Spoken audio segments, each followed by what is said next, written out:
Peut-on encore parler de maintien de l'ordre quand un système finit par tuer et arracher des enfants des bras de leurs parents ? Aux États-Unis, l'ICE n'est plus seulement une police, c'est une machine de guerre contre la dignité humaine.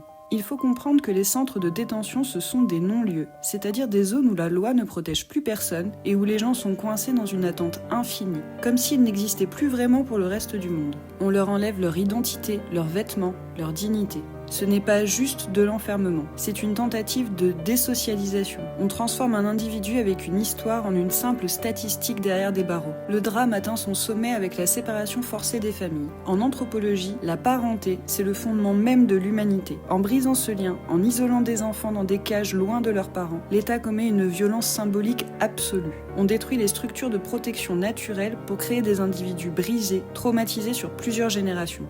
Et parfois, cette violence devient physique et définitive. Des meurtres commis par des agents, des morts par négligence dans des centres. Pourquoi ? Parce que le système crée une distance sociale telle que l'autre n'est plus perçu comme un semblable. Et quand on cesse de voir l'humain dans l'autre, le meurtre devient une possibilité bureaucratique. C'est ce qu'on appelle la violence structurelle. Séparé, enfermé, supprimé. Ce triple drame révèle le conflit intérieur d'une société qui a perdu sa boussole. Chaque enfant séparé, chaque vie perdue dans l'ombre de l'ICE est un miroir tendu à notre civilisation.